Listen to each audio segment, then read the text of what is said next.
La recherche en ostéopathie, elle est fondamentale et c'est un pilier de l'enseignement à Ostéobio.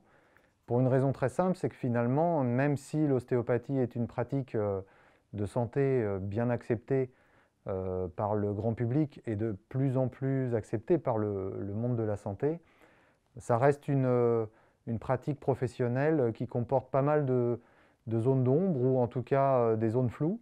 Et sur aussi bien la fiabilité des tests ostéopathiques, leur reproductibilité, leur spécificité, leur sensibilité, ou que ce soit sur l'efficacité et la sécurité des actes, il y a encore beaucoup de données dont on manque.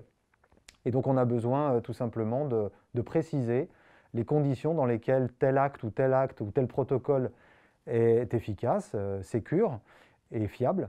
Et puis on a aussi besoin de mieux comprendre les mécanismes biomécaniques, neurophysiologiques, voire psychophysiologiques, qui sont à l'œuvre dans la pratique d'un acte ostéopathique.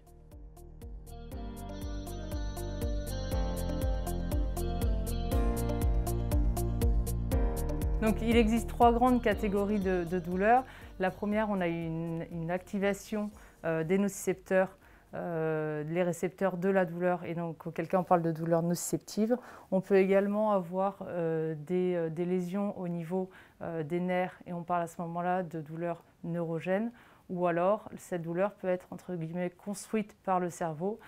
Il s'agit alors de douleurs psychogènes.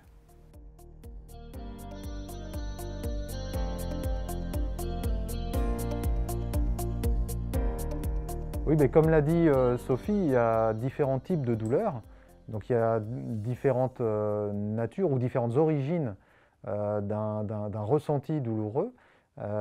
Et en fait, il s'avère que dans les actes ostéopathiques, comme d'ailleurs dans la pharmacopée d'une manière générale, il existe, ça commence à être documenté ça, hein, il existe des actes qui sont assez efficaces sur certains types de douleurs et pas sur d'autres types de douleurs. Bon, par exemple, dans les douleurs aiguës, lorsqu'on se fait mal suite à un faux mouvement, par exemple, ou à un petit traumatisme, eh bien, là, on parle en général d'une douleur nociceptive, et les actes ostéopathiques sont assez efficaces sur ces douleurs-là. Sur les douleurs neurogènes véhiculées par les nerfs notamment, l'exemple le plus connu, c'est la sciatique, par exemple. Là, il y a je dirais, une certaine nuance à présenter quant à l'efficacité des actes ostéopathiques, même si dans certains cas, on peut avoir des protocoles vraiment efficaces. Et puis c'est vrai que sur les douleurs psychogènes, là par contre, l'ostéopathie n'est pas reconnue comme efficace. Et là, en général, on est sur des douleurs chroniques, profondes, qui sont multimodales, si je puis dire, ou multifactorielles. Et en général, donc, sur ces douleurs-là, c'est plus compliqué d'agir en tant qu'ostéopathe. En tout cas, c'est plus compliqué d'agir seul. Donc, ce qui est intéressant, c'est de savoir dans quel cadre on peut intervenir sur la douleur en tant qu'ostéopathe, soit de manière isolée, soit dans une prise en charge collaborative.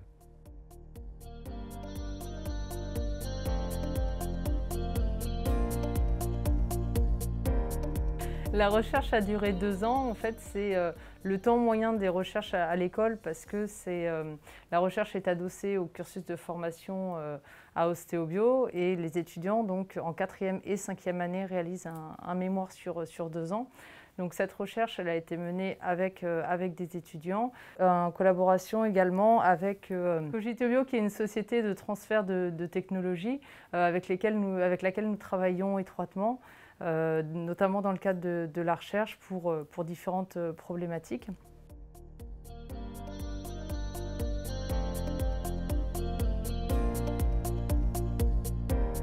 Les patients ont été recrutés au sein de notre clinique interne située sur le site de l'école à Ostéobio.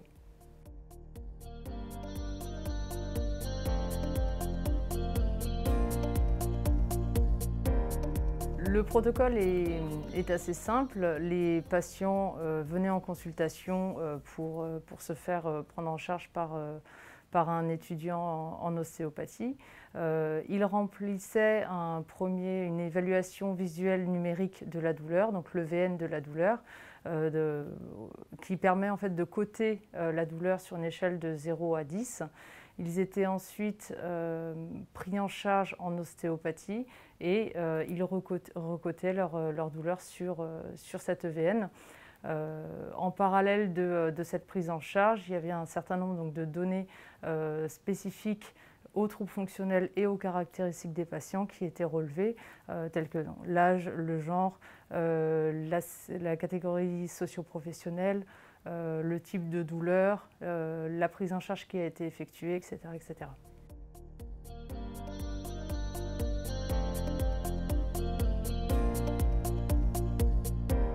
Le résultat principal montre un effet global de la prise en charge ostéopathique sur la douleur, quel que soit l'âge.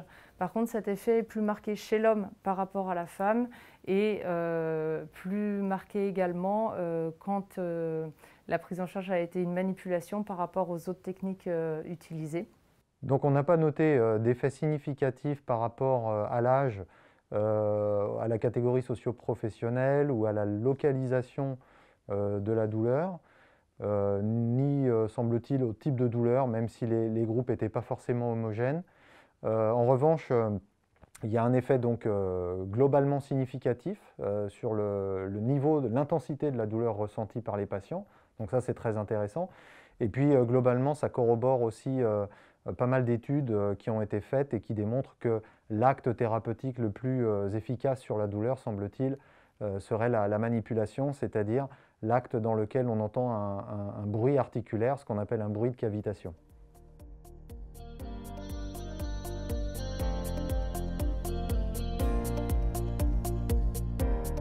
Finalement, cette étude, elle est bien sur les effets d'une prise en charge ostéopathique sur la douleur et non pas juste sur la technique elle-même, ce qui montre qu'il y a un effet non seulement de la technique utilisée par l'ostéopathe, mais également de la relation avec le praticien. Donc la relation patient-praticien, ce qui fait un petit peu écho, même si cette étude est antérieure, à une étude qui est parue très récemment justement sur l'effet placebo, qui a montré des effets très limités, voire absents, de l'ostéopathie par rapport à l'effet placebo. Nous, effectivement, il n'y avait pas de groupe contrôle par rapport à cette étude, mais les données par rapport à la douleur sont très significativement diminuées et on est parti également, contrairement à l'étude qui a été publiée récemment, on a un niveau de douleur initiale qui était beaucoup plus important, qui était de près de 6 au départ et qui a été diminué de près de moitié à la fin de la prise en charge.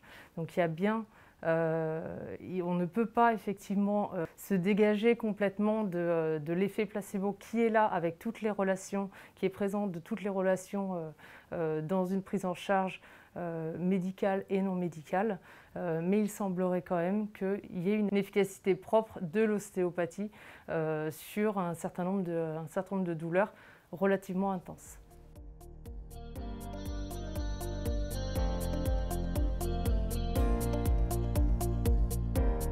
La recherche à Ostéobio, c'est une activité très ancienne finalement. Ça fait plus de presque 25 ans qu'on a créé notre laboratoire de recherche et qu'on a mis en place des partenariats universitaires avec des laboratoires, avec des hôpitaux. Donc à travers des activités de recherche fondamentales, de développement technologique ou de recherche clinique, Ostéobio est très bien placé dans le domaine de la recherche en ostéopathie. Ce qui fait qu'on publie dans des revues comme la revue de l'ostéopathie, dans laquelle est parue cette étude sur la douleur, mais aussi dans des revues internationales, parfois même des revues médicales, dans lesquelles on a été amené à publier également. Et Ostéobio est en plus une des rares écoles d'ostéopathie à être agréée CIR, Crédit d'impôt recherche, ce qui valorise la qualité de nos études.